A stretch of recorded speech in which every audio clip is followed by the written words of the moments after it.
Shalom rekan-rekan seiman seperjuangan di seluruh dunia dimanapun kalian berada, di kutub utara, selatan, benua Amerika, Eropa, Asia, Australia, Afrika. Shalom masih di Yerusalem. Sebelum kita mulai sharing firman pada pagi ini, marilah kita berdoa kepada Tuhan Yesus. Kita mengucap syukur dan mohon ampun. Mari kita bersatu dalam doa. Tuhan Yesus, terima kasih hingga pagi ini Engkau memberi kami kesempatan untuk berbuat kebaikan, kebenaran, hidup kudus di jalan-Mu. Engkau memberi kami kesempatan untuk memperbaiki kesalahan-kesalahan kami kemarin, tempo hari, bulan kemarin, tahun kemarin, dan seluruh dosa-dosa kami. Bantu kami Tuhan, hidup kudus, pikul salib, agar kami mampu berkarya, berkreativitas dan menghasilkan karya-karya yang benar di jalan-Mu Tuhan Yesus. Berkati usaha-usaha kami Tuhan untuk mengumpulkan rezeki baik untuk kehidupan pribadi kami maupun buat orang-orang yang kami cintai Tuhan. Jauhkan kami dari rezeki-rezeki yang bertentangan dengan hukum-Mu Tuhan. Jauhkan kami dari kefasikan, jauhkan kami dari kejahatan. Kami tahu Tuhan, si jahat, si iblis tahu waktunya hampir habis. Dia melakukan serangan sporadis kemana-mana, berkata ini itu memperputarbalikan fakta, tapi kami tetap percaya Yesus Kristus Tuhan. Terima kasih Tuhan, ampuni kami, kuduskan kami, berkati kami, seluruh keluarga besar kami dimanapun mereka berada, baik Kak Eti, Abang Giri-Geral, Abang Jackson, Kak Jenis Bosua, Kak Butet, Doni Jelita Semua Sandra, Kak Epa, Laimuti Bella, Kak Lulu, Les Sentrus Teman Kiki, Abang Ondok, Kak Suci Pelo, Tulang John, Tulang Yupi, Tulang Genta Tata Sondang, Nang udah Boy, Nang udah Balige, Malpinas, Iwan Jelita Ona, Nang buru Luksi Tiamin Jogi Relinta, Nang buru Astan, Kak Riz, Amang buru Astan, Kak Rista, Kak Polman, Nang udah Susi, Prima Erik Nopal, Epa, Rotua Susi, Abang Hen, Kak Hen, Tania Carlo, Lai Wayan, Kak Butet, Putu, Abang Endiko dan Abang Epi Ayu dan seluruh keluarga besar kami yang tidak bisa kami sebutkan persatu-persatu baik di bumi maupun di antariksa. Berkati seluruh umat pilihan-Mu Tuhan Yesus baik di bumi maupun di antariksa. Berkati seluruh keluarga besar Jimin, Mama Papa Jimin, adik-beradik Jimin Tuhan. Orang-orang yang menjaga keluarga itu Tuhan tidak seberapa Tuhan kekuatannya dibanding tentara malaikat-Mu yang sempurna, yang kuat dan hebat itu. Kirimlah tentara malaikat-Mu dari surga-Mu yang hebat yang tak tertandingi itu Tuhan oleh tentara apapun di dunia ini. Aku mohon Tuhan karena Jimin sedih kalau ada apa-apa dengan keluarganya. Berkati Jimin, orang yang paling cinta dunia, urapi dia, kuduskan dia dan luruskan jalannya dan jauhkan dia dari orang-orang yang ingin merusaknya. Terima kasih Tuhan. Aku dan Jimin Tuhan satu, amin Tuhan satu dan tidak bisa manusia. Terima kasih Allah Bapa Roh Kudus, siap ke Eropa, ke Korea, menentangnya pada Jimin, lalu ke New York, markas dunia PBB untuk melihat dia menjadi raja di negeri akal sehat, di negeri yang selalu diucapkan oleh para pendoa, baik pendoa yang ada di benua Asia, pendoa di Australia, pendoa di Afrika, pendoa di Amerika, pendoa di Eropa, bahkan pendoa-pendoa yang di antariksa, satu nama yang mereka sama, yaitu Amerika Serikat. Dari situ Tuhan kami percaya negara Amerika Serikat ada di hati-Mu. Terima kasih Allah Bapa Roh Kudus. I love Jesus. Amin. Tuhan Yesus. Amin. Oke teman-teman, kita hari ini akan bahas dari Amsal 4 ayat 1 sampai 27 dan di sini kita akan khusus bahas cuma ayat 14 tentang jalan hidup. Tadi kan kita bicara ketika doakan, bicara tentang kehidupan karena dikasih kesempatan tentang kreativitas. Artinya jalan lurus, jalan kebenaran.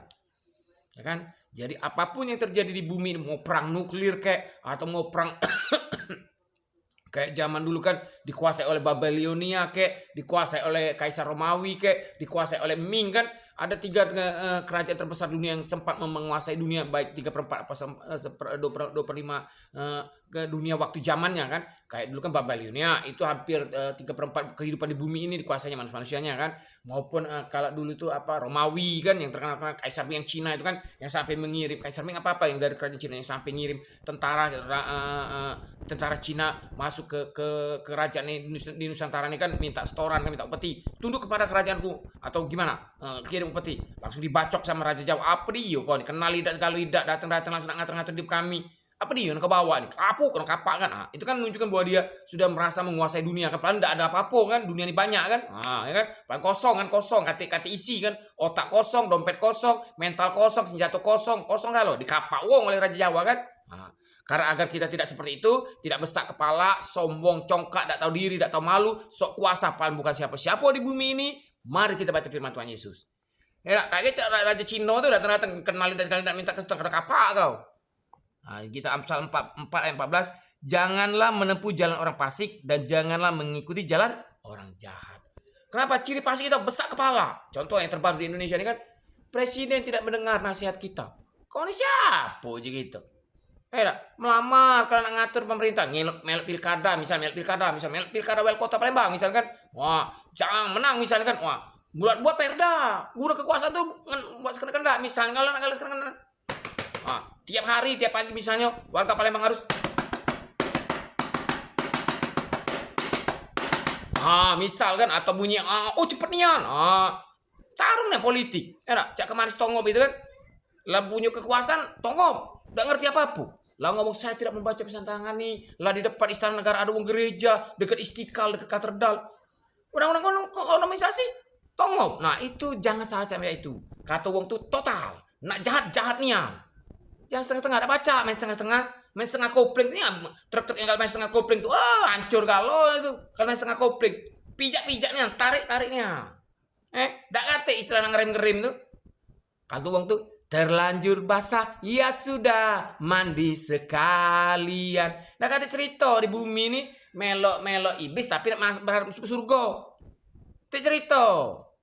Total, makanya Tuhan Yesus ngomong kan pilihlah. Itu senangnya kita Tuhan Yesus demokrasi itu. Makanya disiapkan oleh Tuhan Yesus surga dan neraka.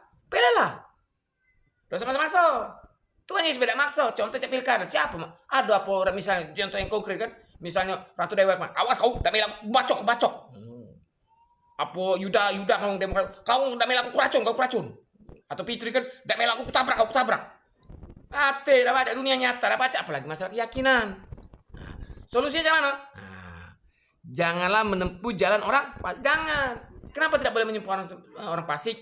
Contoh kayak di TV yang terbaru nih kejadian dilahatkan. Karena dia menempuh jalan orang fasik, yaitu apa? Judi slot. Kan? Wong tua deh dibunuhnya. Itu konsekuensi orang fasik. Artinya apa? Dak mandang lagi nak tanah air, dak mandang lagi Pancasila, dak mandang lagi Tuhan. Karena dia menempuh jalan fasik, sentak ke galau. Itu konsekuensi jalan fasik. Tidak kenal hukum Tuhan, hukum negara, tidak kenal. Ciri khas orang fasik apa? Tidak tahu diri, tidak tahu malu, tidak tahu Tuhan. Itu ciri khas orang fasik. Konsekuensinya besar kepala, sombong, sok ngatur, sok kuasa. Bukan angkatan 45, bukan angkatan 48. Itu ciri khas orang fasik. Maka kita menolak. Kenapa? Karena pasti konsekuensinya larinya kemana? Besar kepala, sombong, sok ngatur, sok hebat, bukan sok penting. Bukan siapa-siapa.